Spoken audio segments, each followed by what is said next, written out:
Yo guys, what's going on? It's Hugo Boss back again with another video. Today, I'm gonna be doing a case study on how I went from $25 to 131 grand in sales in just 20 days of December. And I'm giving away this product and also teaching you guys what I learned with this product as a 100 subscriber special for those of you who didn't win the consultation call, because I'm gonna be giving away that this week. For another reward for people who are subscribing to my channel, I'm also giving another free consultation call when I reach 200 subscribers. So please subscribe to my channel and also like this video if you guys want to be entered into that. Okay, so what will you guys be learning in this video? So before every video, I want to make sure that you guys know that you'll be learning something, otherwise you'll just be wasting your time. I do not like wasting people's time. I don't like having my time wasted. The first thing I'm going to be talking about is how I chose a product, how I manage my Facebook ads, which platforms that I run ads on, what product I used, and 5, what you guys should be doing now to get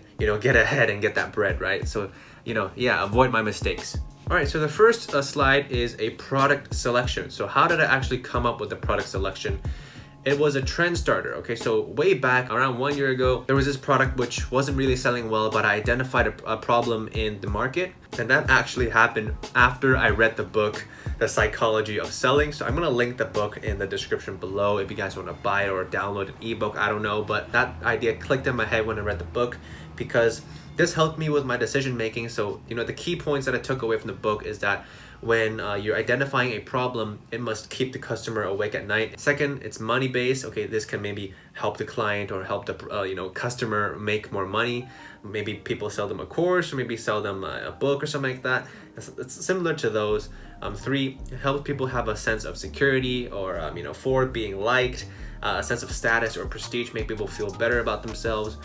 Health and fitness is a very big and very competitive industry as well. If people know that they're taking care of their health and fitness, they might feel that they might live longer, which is very good.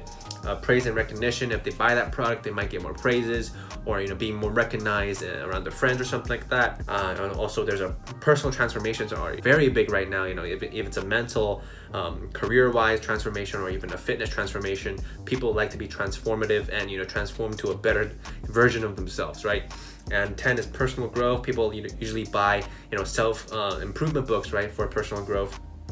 But this particular product is the first one on this list, and it actually kept people awake at night. Oh, and that's I think it's a very important problem to be address. And if you solve it, then that could be a big winner, right?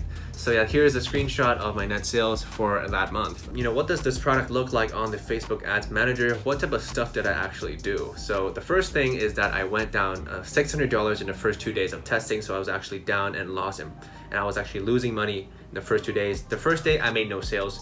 Second day I made 1 sale, but I was still down $600. All right. So secondly, I was very patient, and the results started to come. So if I were to kill the product on the first or second day when I didn't see any sales coming in, then I would have never made that amount of money.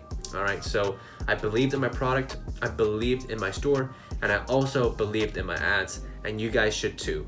All right, some people really, honestly speaking, I'm not trying to be mean here, guys, but honestly, some people make very terrible stores, very terrible ads, but they actually have a good product going on. It's usually the store or the ads creative which is ruining the product. So you guys should really pay attention to your store making and also your creative making. I will be for sure making a video or tutorials on how to improve those in the future, and so stick around, guys. So third, I followed the good old Hugo Boss kill and duplication strategy. If you guys don't know what that is, just click on this card above me, and it's the full Facebook ads testing strategy, guys. I'm not going to repeat that here. This is a case study, so I'm not going through a Facebook ad study, right? I targeted top 5 countries, so that's New Zealand, Australia, USA, UK, Canada. All right, so that's what I tested. I did not test ePacket. I tested those 5. First of all, I only did 1 creative. Okay, that's also following my Facebook ad strategy. I only stuck to 1 creative when I was testing. But when I started getting sales coming in, I was testing 4 creatives after that. And only actually 2 were winners. But those 2 creatives made me a lot of money compared to if I were only to use 1 creative, right? So always test new creative, guys. It unlocks a limitless amount of potential in the Facebook ads world. So when I was scaling, I created another store and I sold to my hometown, which is Hong Kong. Okay, so I do know Chinese, so I set up another Shopify store.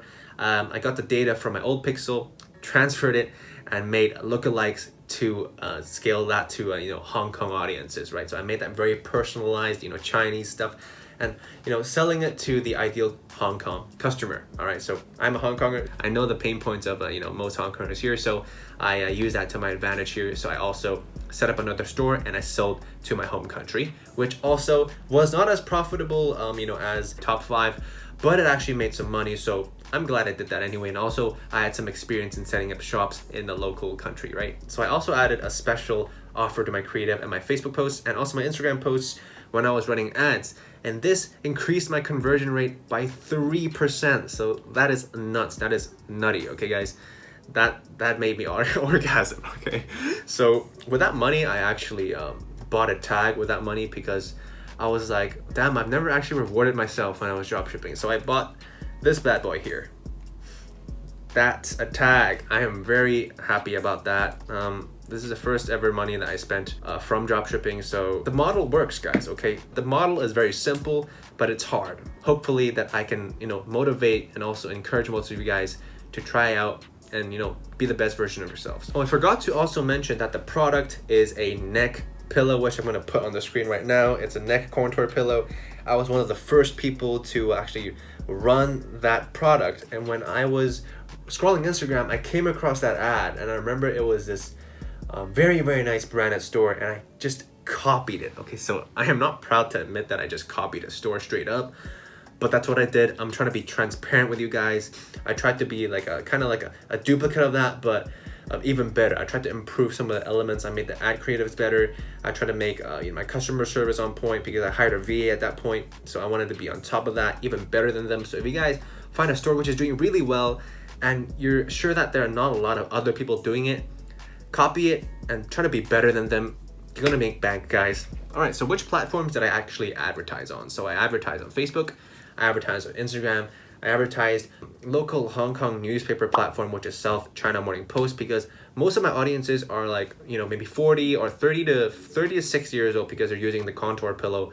They might have some sort of neck pain, and those people like to check news on that website, which I know a lot of people use to check their news, and a lot of, especially elderly or even middle-aged to elderly people. So I tried to advertise on that, and that worked out so well. The ROAS was insane on that one. It didn't generate as many sales as my Facebook ads, but the ROAS on that specific platform was just through the roof. And I am very grateful that I actually chose that platform, because it made me a lot of money for that. I also target elderly homes nearby, because I have 2 elderly homes near my house. I went downstairs because I usually eat at a restaurant near my house. After I ate there, I went down to the elderly home and I discussed a deal with them, saying, if I sell you guys 30 pillows, will you guys buy it from me? And I'm gonna sell it for you very cheap, because I actually wanna help the people there, because I know that a lot of people suffer from neck pain and uncomfortable sleeping positions. So I wanted to help them out, because I knew that this product worked. I knew that this product gave people better sleep. So I actually gave them an insane discount. I gave them a 50% off discount. Not even joking. I didn't even earn a lot from them. I think I only earned maybe $5 to $10 per pillow that I sold to them.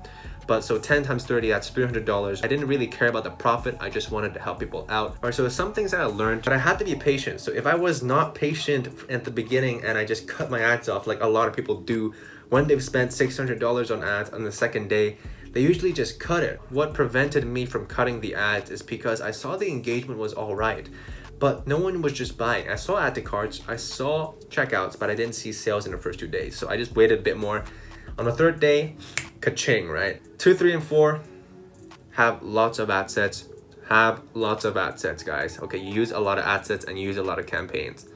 I'm gonna explain this in another video, but this is why I did it, because this actually helps with inconsistencies in your Facebook ads. If you guys use lots and lots of ad sets, they help with inconsistencies, because everyone knows that Facebook ads is inconsistent, right? Some ad sets do well, some ad sets don't do well. But if you have lots of ad sets, some ad sets do very well, some ad sets do well, and some ad sets do very bad, and some ad sets do bad. So essentially they cancel each other out, right? So essentially you're making profit every day.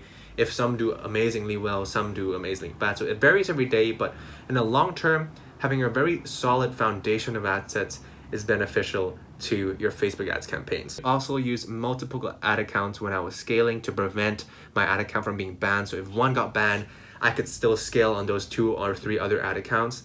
So this is just a preventive measure. If you guys are trying to scale really high and skyrocket your scaling, have multiple ad accounts just to be safe, guys. So this marks the end of my video. Hope you guys enjoyed. I'll see you guys in the next one.